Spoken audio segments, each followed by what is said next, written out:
wanted to say thank you to everybody for hopping on. I'm going to go over a couple of normal disclaimers. First of all, wanted to make everybody aware that we are recording. One of the purposes of these sessions, you can see the distro list is quite expansive. We hardly ever get all 70, people on the invite list to join, but the resources are there for individuals to use at a later time. So just please remember, we are recording, and these will be posted to our YouTube channel. So, if the topic tonight strikes home and somebody else that could benefit from it, reach out to me, reach out to Abigail, because we'll send you the links and everything you need to get this information later on. And we do add these to our repository. So, we always have the ability to go back. So we use Read AI to record, monitor some metrics and things like that. So, again, we'll be posting this to our YouTube channel, and it'll be available for use in the future. A couple other disclaimers. This is a relaxed environment. It's a community of like-minded individuals. We encourage open discussion, candid discussion, but no one is required to speak or share at any time.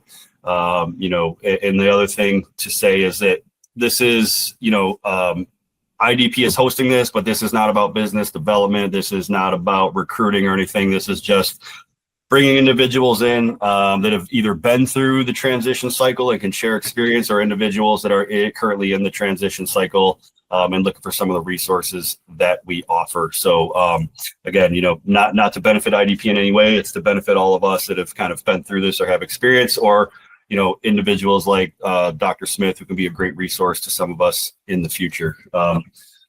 So with that said, kind of a little bit of background on the program. For those of you that have participated several times, and you kind of seen us have these calls, and we go through a variety of topics, and we try to cover things that are relative, objective, and the things that you must do during transition. We kind of touch on those subjects you might get in your TRS class, your TAPS class, things like VA benefits and VA claims and insurance and career path. How do you write a resume? How do you, interview, recruiting, things like that. But tonight's topic is going to be one of those things where we acknowledge that, hey, career transition is stressful. The careers that we're transitioning from, have been stressful, and all these things that we must do to successfully transition off of active duty, that adds a whole new level of stress. So we bring a wellness component to it, right? We've had guest speakers come on and talk about nutrition and sleep habits and other things. And today, Dr. Smith is going to talk on that mental health aspect. So we're real excited, Dr. Smith, and thankful to have you on. But again, kind of going back to that full cycle and addressing all the topics, this is that part where we acknowledge that the transition is difficult. So how do we deal with it? How do we cope with it? And what resources do we have available in addition to this community and this network? So just wanted to touch on that. I want to say thanks, Abigail, for the work that you do every day, every week, every month to put these together, to schedule them, to get the invites out, to find great guest speakers like Dr. Smith, and to put all this together.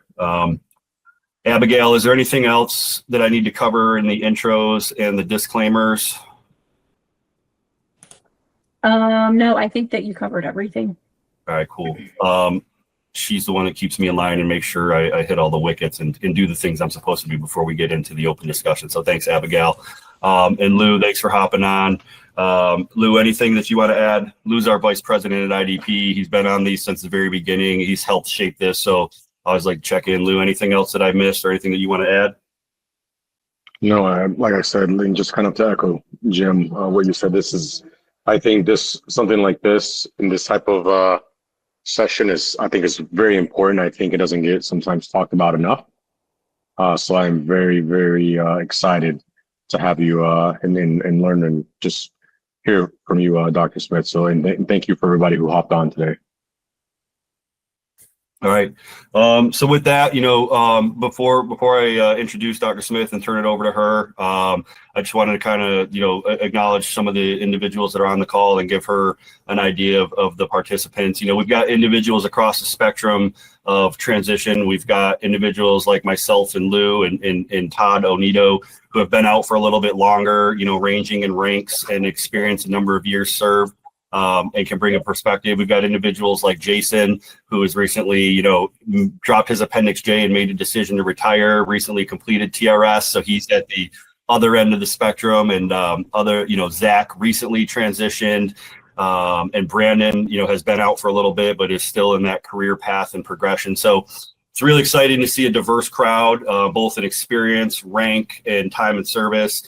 We've got Janine on, who is one of our honorary Marines. She spent enough time with the Marine Corps during our working groups during the DAI migration, and really appreciate having a federal employee like Janine on as well to offer some other perspective.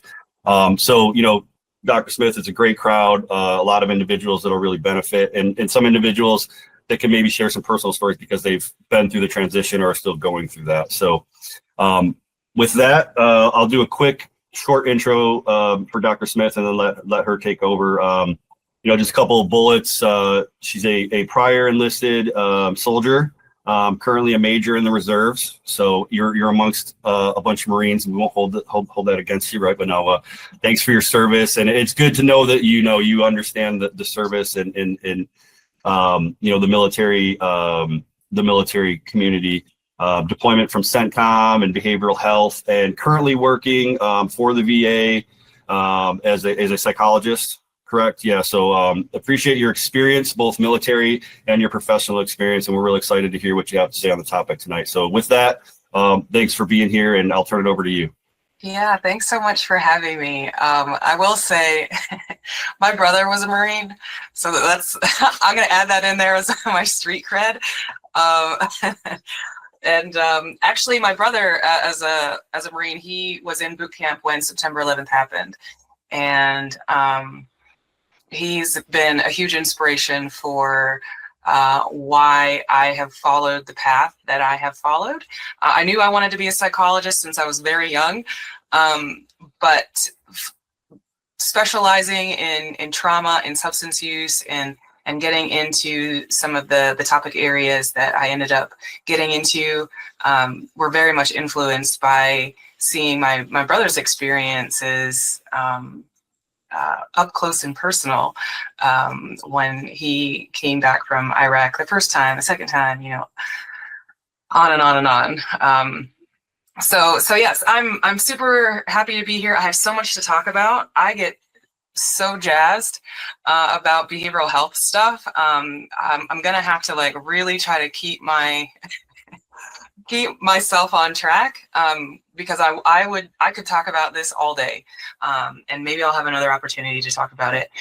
Or if anyone wants to reach out to me, I'm always happy to be a resource to folks, and I can provide that information either at the end of this call or to IDP, and it can be put out more securely, maybe on the whole internet calling.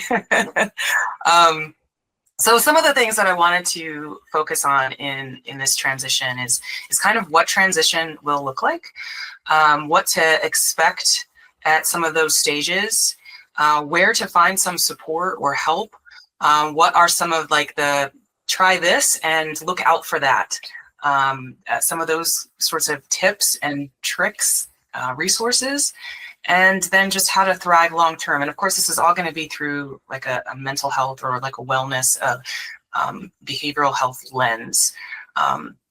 So let's jump in. So understanding mental health landscape for service members, for veterans, I think I have the most privilege to be on both sides. So much of what I do with veterans has informed what I do with active duty service members. So many times I'll sit in front of a veteran who is post-military 10, 15, 20, 50 years, and they'll say something like, "Where were you 50 years ago?" Or I'll be thinking to myself, if only there was a therapist, or if there was some help for this veteran 5, 10, 20, 50 years ago, they probably wouldn't be in my office in this chair with these problems right now. And so I often take that with me when I do, during my deployment recently. I was in Jordan, And I just think like, what's the therapist or what's the psychologist? What can I be for this soldier right now so that they won't end up in my chair, in the future.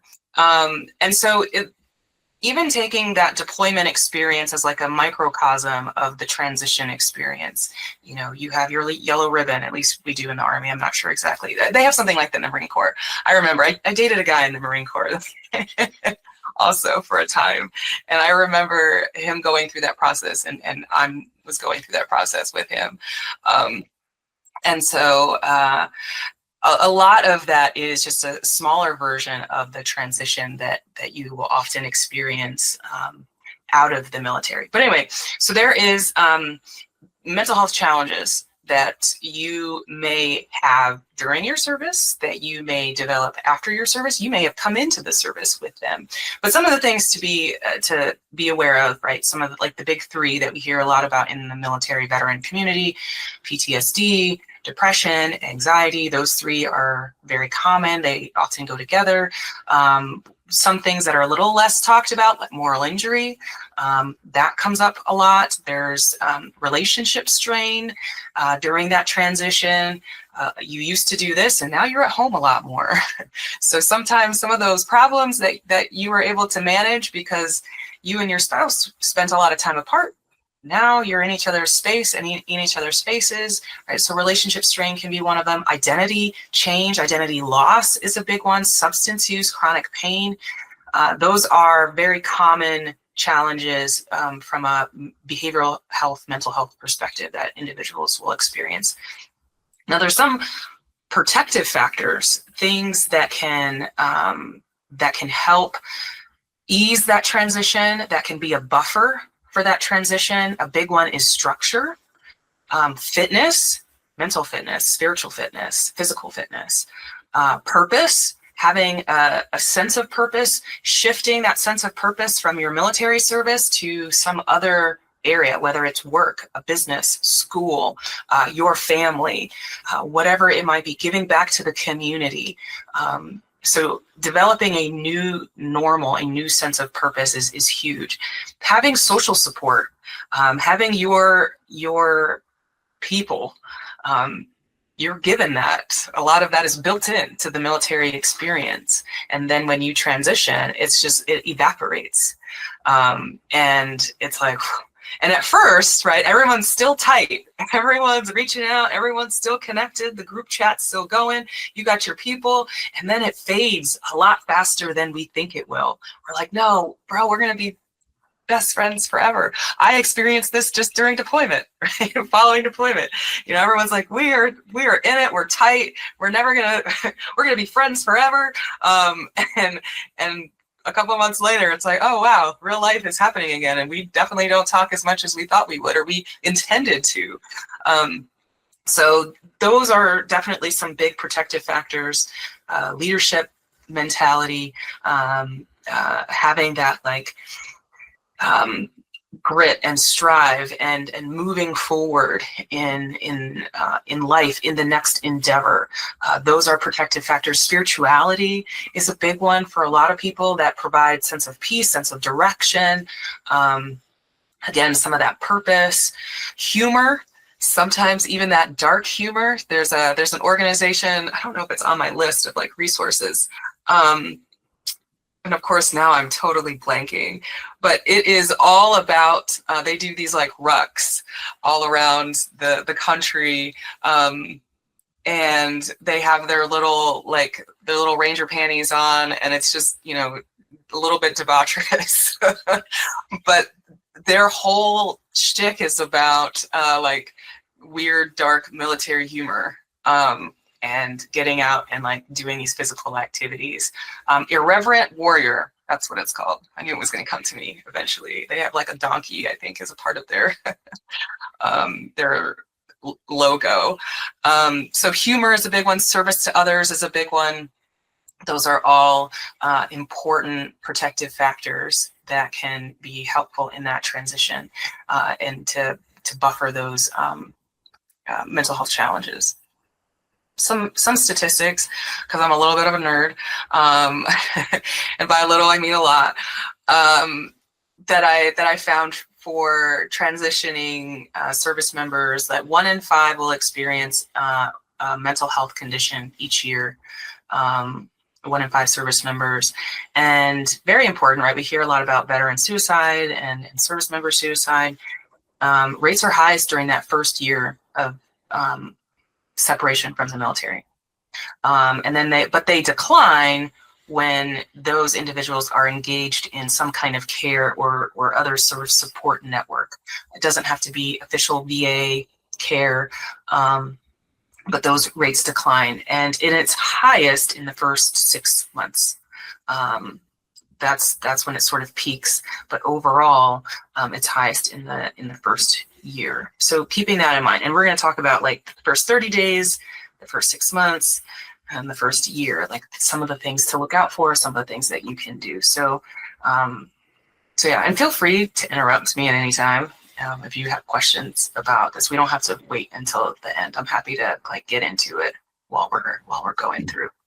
Yeah, Dr. Smith, one question I just wanted to ask too, as you're going through this, and I'm curious to know, because a lot of the individuals on this call are very senior and have had years and years of service. Do you find the identity crisis weighs higher? You know, this identity crisis, this loss of tribe, repurposing. Do you find that is, I guess, is that more common amongst the longer you're in? Like, if you see an individual who's getting out after 4 years, maybe they're not as acclimated or indoctrinated, whatever you want to call it, right?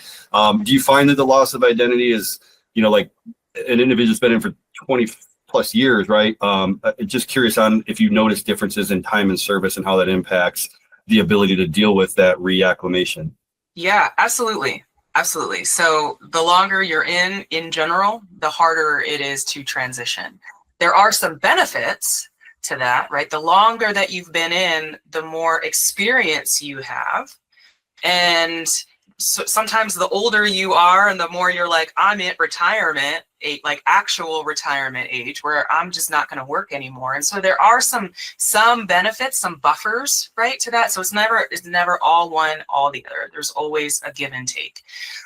So for folks that have been in longer, it is harder for them to move into this civilian world where they shut off their military brain and this whole identity that they've developed as a Marine, as a soldier, as a sailor, airman, whatever, guardian, where they have done all these things, and then they transition into the civilian world, and some of the things that the military valued or that they brought to the table don't translate into the civilian world. And so that can be challenging.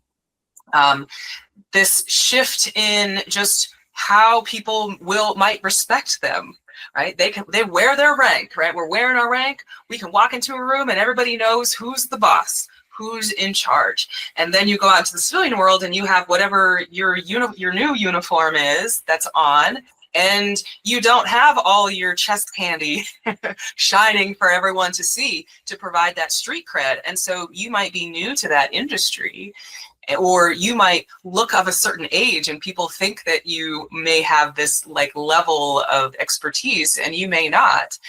Or people might be like, oh, that's the new guy, and you don't have that rank or the other sort of accolades to support you in this new role. So that can be a challenge as well, where you went from being very respected to now you're just kind of like a regular guy at the job, and that can be really hard for folks. So certainly when you have been in the military longer, it can be a little bit harder of a transition, and you have more skills. You've been working longer. You have sort of the forethought. You tend to be thinking more ahead of time, like, all right, I'm getting out of the military. What am I going to do next? You may be able to have a more robust resume that can help with that transition. So that it's twofold versus someone who's young. You might be like, I'll just get out of the military and I'll work whatever job. They still have all their childhood friends or their community that they're going to go back to. It doesn't feel as such a huge break. So there's pros and cons, but certainly. Yeah, makes sense. Thank you. Yeah, of course. So what to expect and how to prepare. So some of the common concerns during transition, there's a handful of them, right? So identity and purpose is a big one, right? Who am I without the uniform, right? Who am I? I joined the Army when I was 17. And so I think about, like, I have been in the Army longer than I haven't been in the Army. And when I get out, I'm going to be like, what? I don't even know what this life is like to not be sort of connected or associated or affiliated with the Army. I don't even know. I don't know what that's going to feel like. It's a little bit scary, but I'm not quite there yet. So, or even the team, the structure disappears overnight. And it's kind of gone. And for some people, and we'll talk about this in the transition, it's like whew, thank God, like I can't wait till I get my DD-214. Oh, when is the day, right? And then we get it, and then a little while later, we're like, oh man, like, that's very common, this sort of roller coaster. So the loss of structure, no daily schedule, no clear mission, right? It was so easy when someone could just tell you what to do, where to be, what uniform to be in. You didn't have to think about all the things. You just had to follow directions. And I think we often take for granted how great that can be sometimes. It's annoying when we're in it, but it also just relieves so much mental load, and we take that for granted, especially when we've been in the military for a long time and then move out of it and we're like, oh crap, I actually have to think about this stuff, and it actually is a lot harder than I thought it might be. I mean, it's not hard, but it's harder than we think it would be. So then there's financial uncertainty, navigating, adjusting to civilian pay or benefits, or searching for a job, what that job is going to be like, what your status is in that job. You've been spending time in your military career building your street cred, building your resume, doing all these things, having a shared language, and then you transition into the civilian world and nobody cares. And you're just like, well, what? But I've done this. I see this a lot in the medical community, where you have medics who are functioning like damn near doctors in the military hospitals. They are doing all the things. They are dispensing meds. They're giving shots, taking, IVs, setting broken bones, doing all kinds of stuff. And the military will let them do it. And then they transition and they're like, oh, I'm going to be a medic, or I'm going to work as a nurse in the hospital. And they get to the hospital and they're like, oh yeah, basically you can wipe butts and change the sheets and transport patients. And they're just like, what? But I've been doing all this stuff. They're like, yeah, well, we can't let you do that in this setting. And so that can be challenging for folks as well. Navigating the healthcare system when you actually have to manage that on your own is crappy. It sucks, and it can be confusing. Private insurance often doesn't make sense to people that haven't had to use it in the past. Different kind of referrals and all kinds of nonsense, and so that can be a challenge as well. Yeah, can we kind of for a second too, because we do have, like I said, a few individuals that have been out for a little bit longer, maybe have dealt with some of this. And we've got some individuals that are still on active duty going through the transition. So like I said, we try to talk about the concrete things that you have to do, right? And then this mental health aspect of the stresses those create. So the one that you just mentioned is healthcare. And I'll say this, and I know that some of the individuals still on active duty have kids, have families. You're at near a base, your family's going to a medical treatment facility. You don't have to deal with TRICARE a bunch or whatever it might be. Like for me, it wasn't only learning to navigate the healthcare system for myself, but also for my family. And that was an added stress, right? So, I'll just share, a personal note on that one, right?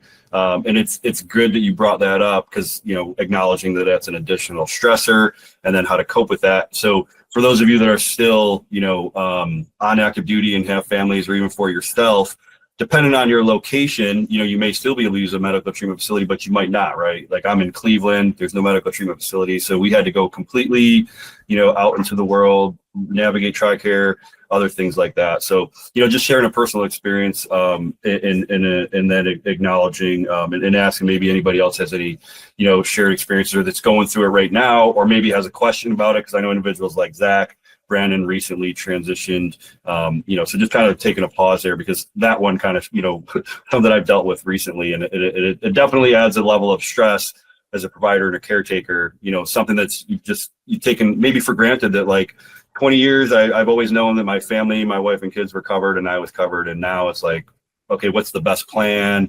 Copay versus selection, TRICARE Prime versus TRICARE Remote or Select, things like that. Throw in having to figure out with the copays and any like special equipment, eye exams, everything's now costs money.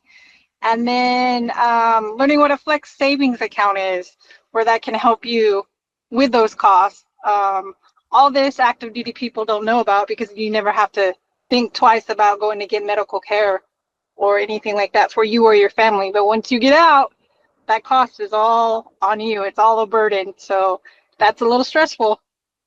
Absolutely. And even the difference between a flex savings account and a health savings account, where one you can invest with and invest in, one it's a use or lose dollar amount. You don't always, it's like, well, I think it's this one, but I'm not sure if it's that one. It's wild. Yeah, and another thing too is that those things are things to consider if you're still early in the process. That can impact your future career selection, right? And that level of stability and how you reduce the stress. It may be a reason why some individuals choose to stay in federal employment. It may be a reason why some individuals choose larger organizations and more established companies. It can also, it's dependent on your status. Are you a retiree and you're going to have TRICARE for life? VA, or are you getting out after 10 years and you got to figure it out, right? So we actually do have a whole session that we've covered before, and we'll cover it again as we go through the cycle on healthcare and choosing that. So, we're not going to dive specifically unless anybody has a specific question. But like you said, HSA versus FSA, like Sunshine said, we're just used to like, hey, I get an email that tells me I'm class 3 dental and I got to go, now it's like, I got to schedule my own appointments. I got to know what that means. And then I got to know, wait, like, healthcare is different from dental care, from eye care, from other things, and so assessing plans and all that can be overwhelming. So just highlighting that we do have resources for that in our repository, but what we're addressing right now is how to be prepared for and how to cope with that. The earlier you plan, the less stressful, less anxiety, other mental health aspects you'll experience. Go ahead, Brandon. Yeah, you mentioned dental. That was the biggest hurdle for my wife and I, because our kids are going to need braces, and every plan we looked at, from federal to company to everything, has a $3,000 lifetime orthodontia, or however you say that word, copay. So I'm going to pay $150 a month, and I'm only going to get, $3K off of braces. So I can go shell out $70 for a cleaning every 6 months on my own, which is what my wife and I ended up doing for our family. Dental was way harder to figure out than just regular medical for my scenario. Yeah, no, thanks for sharing, Brandon. I appreciate that. And it's difficult to navigate some of that. And again, just to highlight, if you think back on this, or you leave this session and you're like, hey, what Brandon said stuck out to me, or what Sunshine said stuck out to me. Remember, we have the Discord service. We can ask questions. We can reach out. And we've got previous sessions on how to navigate some of those obstacles of choosing healthcare. And that's what this is about: hearing other people share stories, acknowledge, share lessons learned, so you can be a little bit more prepared and reduce some of the mental health aspects. So thanks, Dr. Smith. Wanted to pause there just for a second, but keep going. Thanks. Yeah. So some other stressors of realizing I need to talk faster, and it's okay. It's okay. We're gonna get through it. Another stressor can be relationship shifts, the role shifts, the new normal, more time at home, adjusting expectations and what that might look like. There may be that transition between when you have a job and when you don't have a job, and that may change the roles of the relationship during that transition period. And then being disconnected with your peers, with your battles, right? Or discomfort in civilian settings. That's another thing. Missing that camaraderie, missing that shared understanding, that shared language, that shared, military humor. That if you've never been in the military, you just don't get it. You don't get how things that are so appropriate or like disturbing are funny. You just don't. And there's no other way around it, right? And so missing that can be another stressor. And then the physical readjustment, right? Where there's changes in your sleep, changes in your diet, maybe there's less activity. And at first that might be like really great, or that might feel really great. It's like, wow, I never want to run again. And now I don't have to. And that's amazing, right? But that can have other consequences for your mental health. So some of the things to expect from like a timeline perspective, right? So like the first 30 days or so, some of the things that you can expect, a little bit of this mixed feeling, this sort of mixed bag, this sense of relief, like, thank God it's finally over. I've been waiting my whole career for this, or, I had to get out because of this stressor or this issue in my life that I didn't really ask for. Maybe I was injured, maybe it was a med board. But there is oftentimes this sense of relief mixed with uncertainty, and that's totally normal. We are complex human beings, and we can feel two different things that seem opposite at the same time. I can be both glad I'm out of the military and I'm sad that I'm out of the military, and that's okay. In fact, that's normal. There's often this decompression phase where you have more downtime, sleep, less structure, where your sleep is shifting, readjusting. So that's often a part of it. Then you have all the paperwork, all of the different parts of that transition that you're working through, getting this new thing set up. Maybe you're moving to a new place and you have to establish a new bank, a new doctor, a new person that you can go to get your oil changed, like different things that you may have to adjust just in this new environment. And it's often this emotional roller coaster of all like gratitude, frustration, and confusion. So some of the things that can help during those first 30 days is to establish a schedule. Right? Build in your own new structure. You may have had your battle rhythm in the military. Create your own personal battle rhythm, whatever that might look like. Well, I'm still going to get up at this time, or maybe I'm not going to get up early, but I'm still going to get up at 10. I'll get up at 10:30 every day, and I'm going to do this, and I'm going to do this, and I'm going to do this, and allow for you to have a schedule, some kind of structure. Identify your healthcare providers, enroll with the VA. You'll be tracked down through VA Solid Start. That happened to me even just off of my deployment, and go with it. And I'll talk about that in a minute. Or get connected with other military veteran resources, and I'll provide some of those toward the end. Stay active physically, right? You might hate running. I hate running. I do it because I have to. Maybe you never want to run again, right? But do something to stay physically active. Go for a walk. Keep going to the gym. Maybe not every day. Now maybe you'll go 4 times a week or 3 times a week, or do something and maintain some of that connection with your buddies who are also transitioning or who haven't yet transitioned, and check in with one another and just have that support, even if you're not exactly in the same place in your transition, but stay connected during those first 30 days, because those are going to be crucial.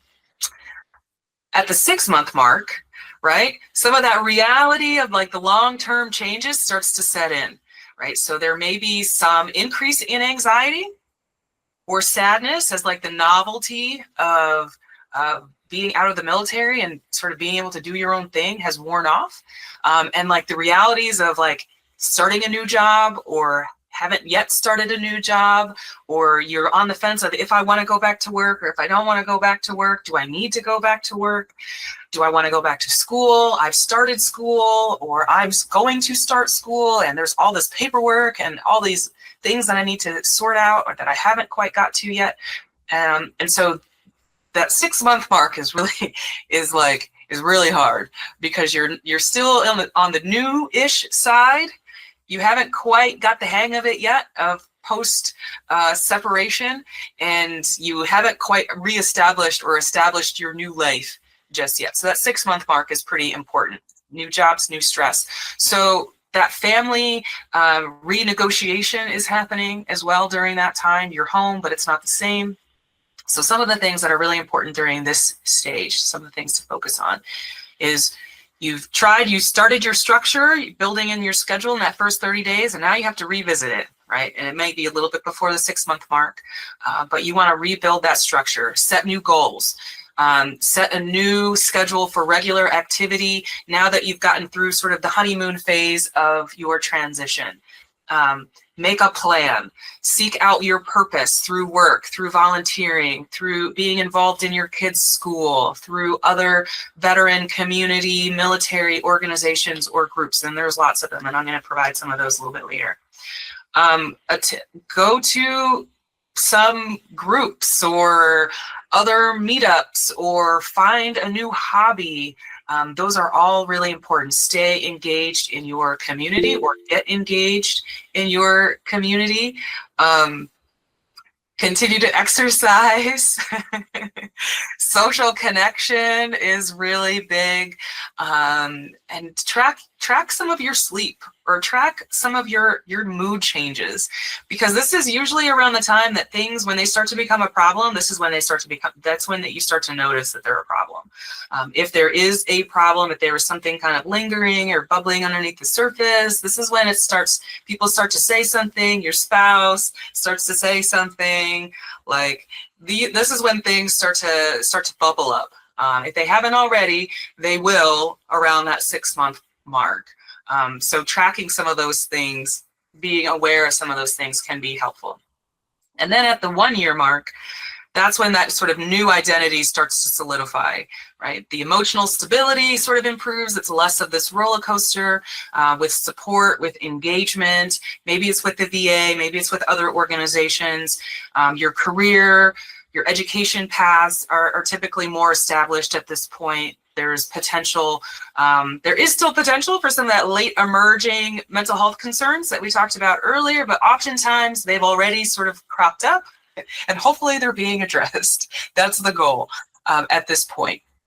And so again, the focus here, or some of the things that you can do to buffer that, create long-term goals, again, reconnect with your community, with your faith, with peers, with resources, reassess some of your needs, whether that's benefits, medical care needs, monitoring for some of those delayed stress reactions that can be related to, anxiety, depression, moral injury, PTSD, all of those kinds of substance use issues.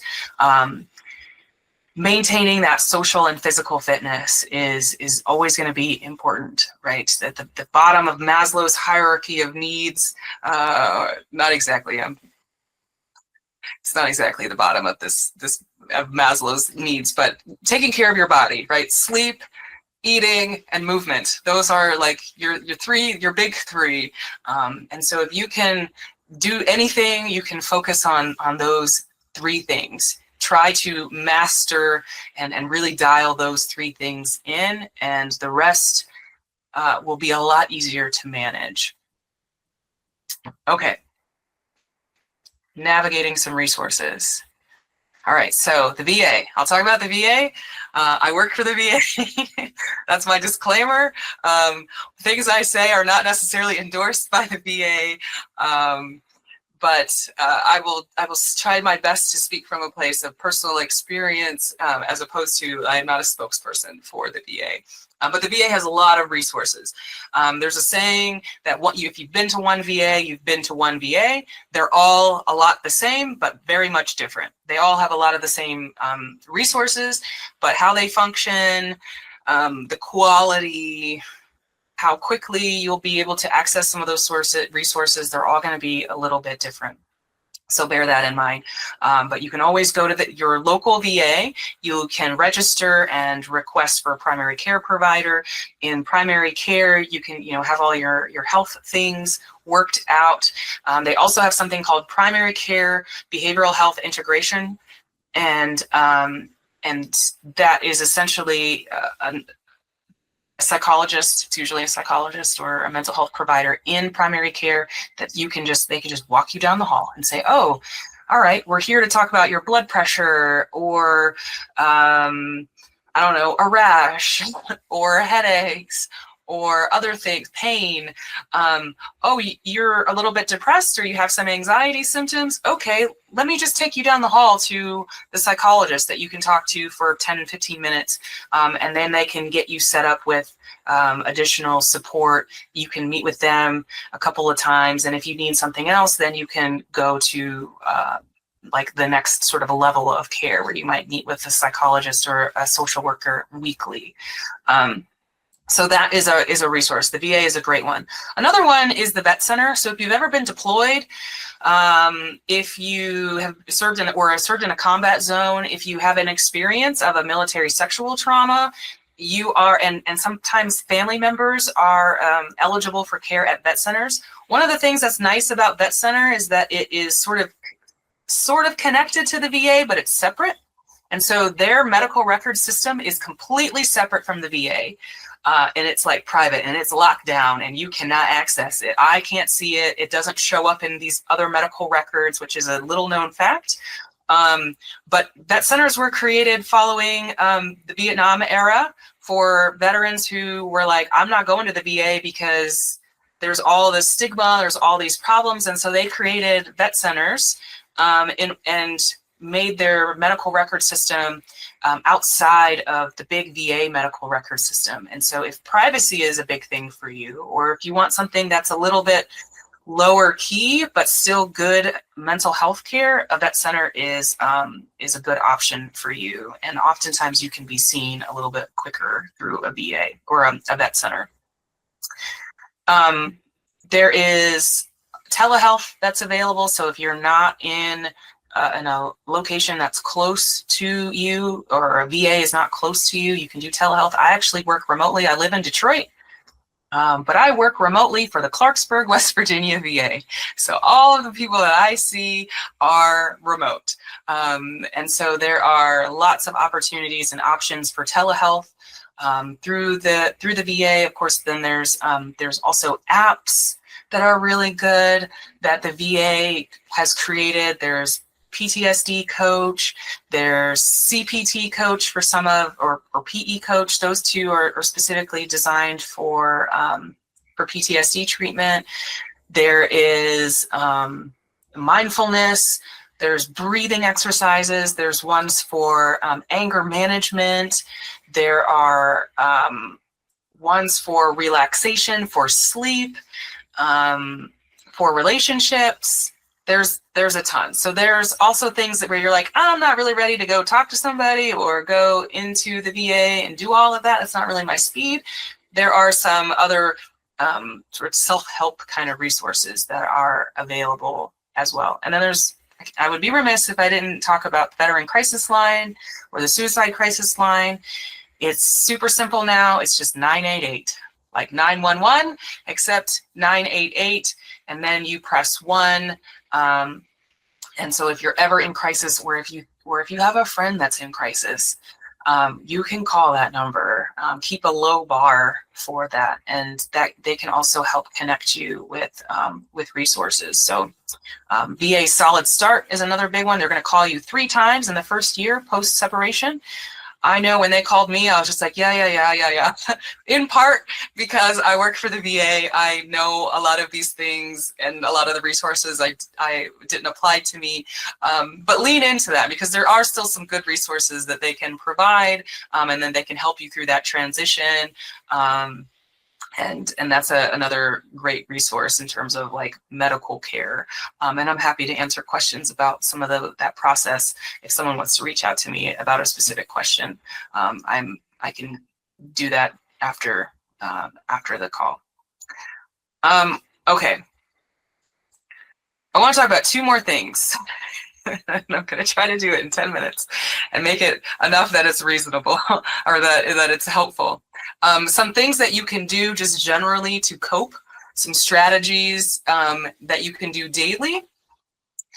Some things to look out for, like, okay, what is normal? And then when have you sort of passed the threshold of this is a problem and I need to get some help for this. So we'll start with the coping and other things that you can do that can be helpful. So tools that you can use. I have some friends who would cuss me out or laugh at me or tell me this is garbage. I've heard it in some of your other presentations about breathing. Breathing can be helpful. Some people think it's trash. That's fine. If it's not for you, then just go on to the next one. But it can be a really helpful skill. A lot of people say, well, doc, I've been breathing all my life and I still got all these problems. So, but it is a very different kind of breathing, right? It's a very intentional, it's a diaphragmatic type of breathing. It starts a feedback loop within the body to start to rest, host, fight or flight. And so it can be very helpful, but it is a strategic type of breathing. There's lots of resources that exist online. One that's a little bit more active that people tend to like a little bit more is progressive muscle relaxation. That one's really good because it's a little bit more active. You're going to tense and relax your muscles sort of in a systematic way while you're breathing. And that can be really helpful. I always recommend that before people go to sleep. Whenever I do it, like with someone during the day, they're like, oh man, I could just go to sleep right now. I'm like, yes, exactly. So save this for when you're going to bed at night. You can do it in bed, and then just roll over and go to sleep. Another thing, we talked about this a little bit earlier, is routine, staying sort of mission focused, setting daily objectives, physical training, sleep schedules, meal prep.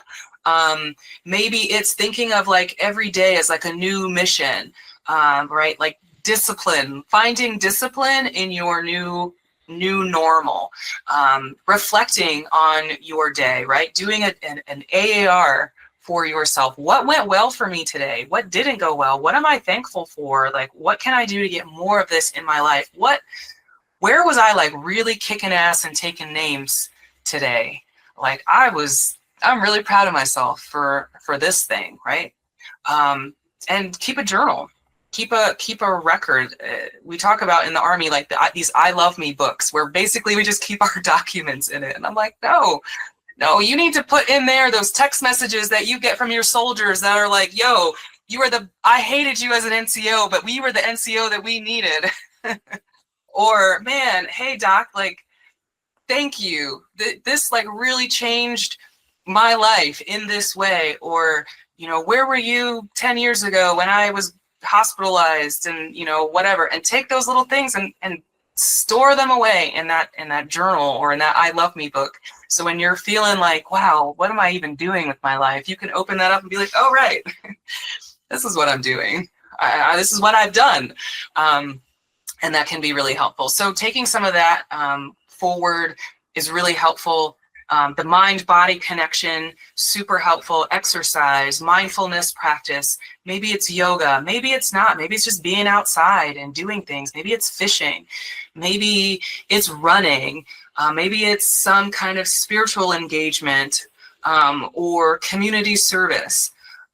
Those can be really helpful. Connecting and staying connected with your social networks, building new social networks. Maybe it's, for me, I always make friends with my kids' parents, right? Because that's how adults make friends these days, I guess.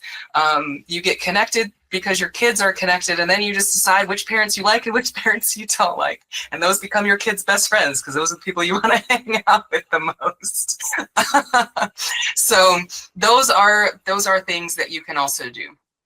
Okay, so what to watch out for? When do things become problematic? So isolation, right? So that can be problematic. It increases depression, risk for crisis. So if you find yourself feeling like I don't want to, the I don't feel like it start to creep in, wanting to just be like, they don't get me, and you want to just sort of isolate, just hang out in the basement. Yeah, it's wintertime here in the Midwest, or it's becoming the wintertime in the Midwest. So some of that might just be the weather, but really kind of reflecting, like, is this just because I don't feel like I fit in anymore? Is this because people annoy me? What is this isolation all about? So thinking about that.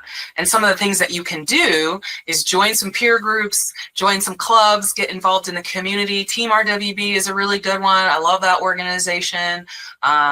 You know, do some counseling if some of that isolation is related to behavioral health or mental health concerns like depression or PTSD. And that may be an alternative. Substance reliance. Ooh, I love this one. Because drinking is such a big culture in the military, and it's often a strategy, a coping strategy. A lot of us like the taste of alcohol. That's one thing, but when we're using alcohol as a strategy, as a coping mechanism to numb, to avoid, then it becomes problematic. And sometimes we're like, well, I'm still able to go to work and I'm still able to wake up in the morning. It's probably not a problem. Those are usually the last things to go. So don't wait until you think like, oh, well, I'm still able to do my job or go to work, so I must not have a problem. That's way down the line. So be thinking about like, why am I drinking? Why am I getting drunk? Am I getting feedback from my spouse? That's usually where it starts, that I'm drinking too much, or I'm wanting to fight everybody all the time, and that's getting me in trouble. So thinking about substance use reliance, having too much unstructured time and days when you're just like, I don't want to do anything, right? Idle hands with the devil's tool, right? So it can breed frustration, rumination. We get caught up in our thoughts, and we start thinking about things that are unhelpful. And so that can be problematic. Also, over-engagement, where we try to avoid by keeping ourselves busy all the time, right? That can also be problematic, taking on too much and then getting burnt out. Avoiding care is another thing, right? Where we're just like, I don't really want to go. Like, I just, no. Fear of stigma, right, can sometimes delay treatment, and problems don't get better with time. They just get worse. And then social comparison, right? Everybody else seems fine. Why not me? Like, they're doing it. It's all a lie. Whatever you see someone else doing, it's a lie. It's never the truth, or it's never the whole truth, right? So be careful for that social comparison, because that can really bring us down. So last thing, some resources that may be super helpful in the transition. There are community resources like the Cohen Veteran Network. They provide behavioral health care for service members. The Wounded Warrior Project, which I'm sure like everybody's heard of.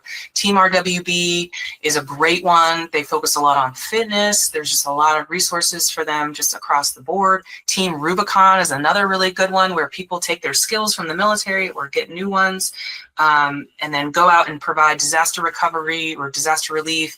A lot of people do really love that work. I've done some work with Team Rubicon following Hurricane Harvey. It was amazing, really great organization. There's another one called Give an Hour for mental health. If you're not wanting to go through the VA and you want to do something in the civilian sector, those are therapists who donate an hour or donate their time to serve veterans and service members from a behavioral health standpoint. You can always go on to Psychology Today, which is the biggest repository of behavioral health providers in the country. You can go onto that website, find a therapist, you can enter in all of your information. I'm looking for someone in this area, or maybe someone that's virtual, or both. For depression, they need to take TRICARE insurance. I want them to be veteran friendly, and whatever, and they can narrow it all down and find someone through that. Another good one is STAR Behavioral Health. Those are individuals that have gone through extra training so that they can relate to military and veterans. So you can go to that website and find resources there too. And then anything else, you can reach out to me and ask. I got it all in. Got all in with a minute to spare. That's pretty impressive. I'm very grateful that you were able to get it all, because it was a lot to cover and very informative. I mean, going from the very beginning, preparing for transition, and then those 3 phases: 3 months, 6 months, 1 year. And I can say from personal experience, it is a very different feeling at each one of those stages. But really, then what also is very helpful is those triggers, because, you know, sometimes being in the Marine Corps, being in the military for so long, you're just deal with it. But those signs of like, when do I really need to look for help, right? You know, substance abuse, isolation, comparison, those are things that you may find yourself dealing with. Like, well, I've been out for a year and I don't, you know, and you mentioned at certain points, it's like, what's more stressful, a new job or no job, right? You might find yourself at 6 months, like, well, everyone else is working, I'm not. And then that compounds the earlier stressor of financial instability. So, you know, a lot of great connections, and really probably the best thing is the list of resources at the end and the ability to reach out to you and this community as well, right? Like I said, we've got a spectrum of individuals that have been out for a couple of years, the individuals that are going through the process right now. So, you know, real quick though, before I ramble on again, I want to just say, you know, from the audience, does anybody have any questions, feedback, or anything for Dr. Smith?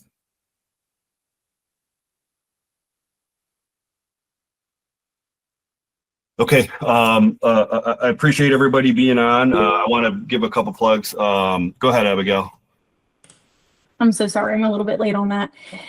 I just want to say this has been one of my personal favorite sessions. I think that you cover so much information that really resonated with me personally, and I think a lot of people. You know, something that really spoke to me was when you mentioned the 6-month period being like a rough transition spot, because I remember, you know, 6 months out was really rough for me, and like transitioning to spending time with these people, like, you know, my husband's family, getting to know them.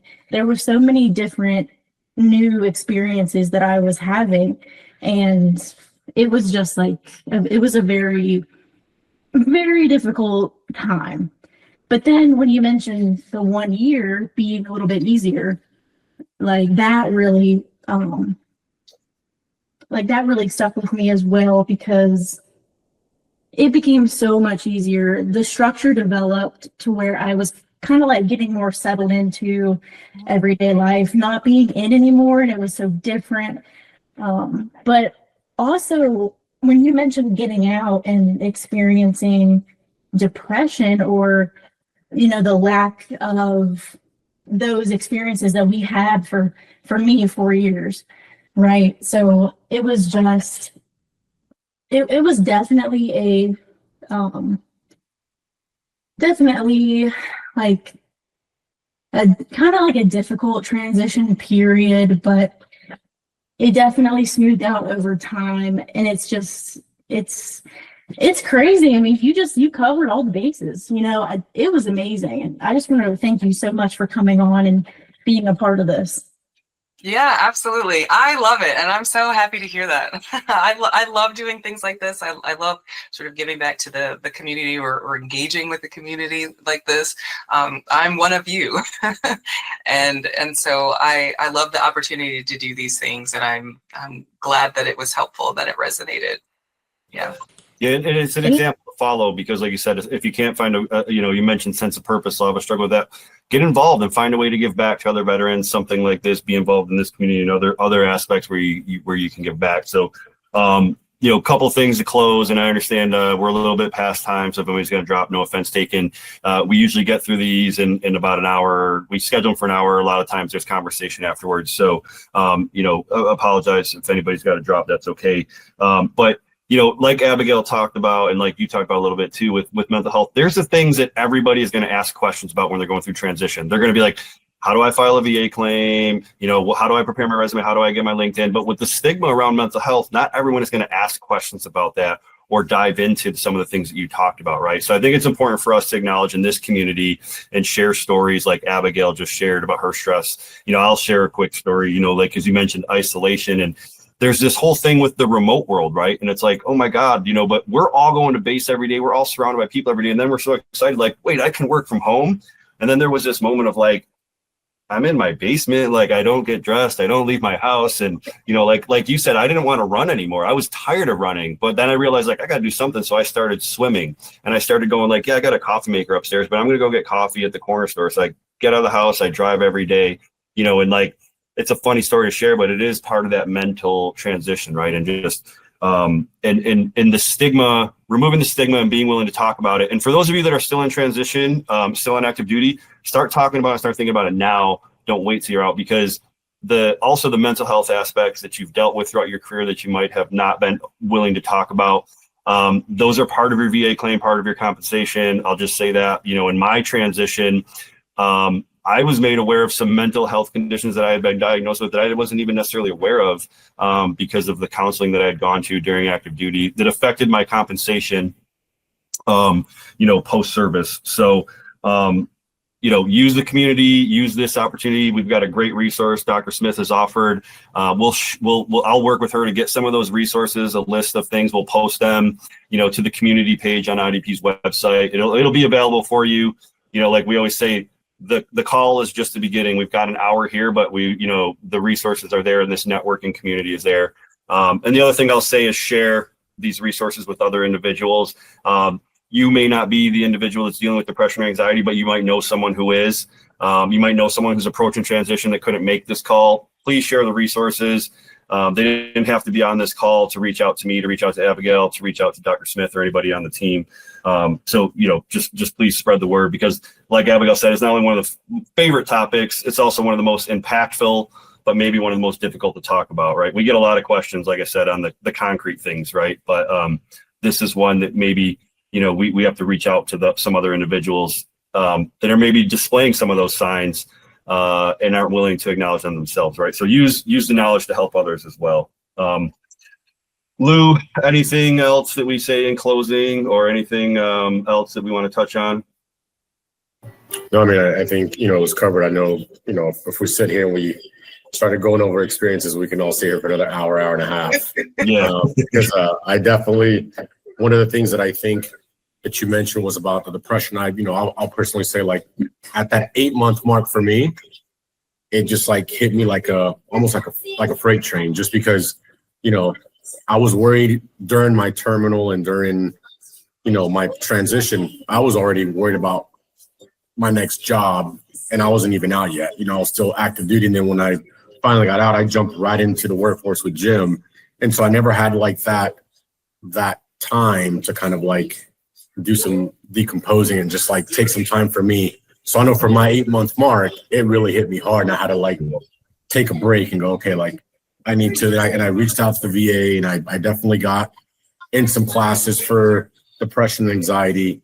And I definitely was able to gain some, when you talk about breathing, that's one of the biggest things. That's one of the things that we do on every single session, and it's just, we start that way and we finish that way. And I can definitely say it definitely helps. So definitely resonated with a lot of the things that you mentioned. And thank you so much, because I think this is something that the active duty personnel don't receive during their transition. They don't recognize that this is something that's very important to them. But because, it's like a week-long or 2-day course, and they go, okay, check in the box, you're good. Like we don't think about that. So I definitely want to say thank you for all the information. I look forward to getting some more resources from you going forward. Yeah, absolutely. Absolutely. I want to just add one thing that I wanted to say at the end, right? That healing doesn't mean that damage never existed, right? But it does mean that it no longer controls your life. And I think that is an important thing to consider, or to remember as you're working through some of those things, whether it's depression or anxiety or anything like that.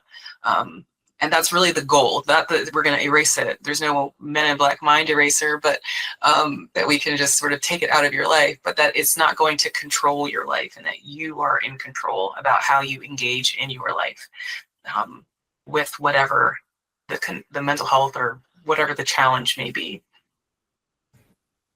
Yeah, no, thank you. And again, thanks for hopping on. One thing I want to mention real quick too is if this was your first time on, please come back. We're going to start resetting. Like I mentioned before, this is kind of cyclic. We go through a variety of topics. So coming in January, we'll kind of reset, start getting into the more concrete things. So for those of you that are going through the process, and maybe we kind of touched on health insurance and things like that, and some of the other stressors that the resources Dr. Smith provided can help you deal with. Now in the coming sessions, we're going to give you more information on those specific topics that will empower you and maybe make them a little bit less stressful to begin with. So, thanks to everybody that's hopping on for the first time. A lot of exciting things coming in the next couple months. November, December left to close out this month. Then in January, we'll kind of reset, go back to the cycle. Hopefully, we'll get Dr. Smith back again sometime in the spring as we kind of go through the cycle again and close out.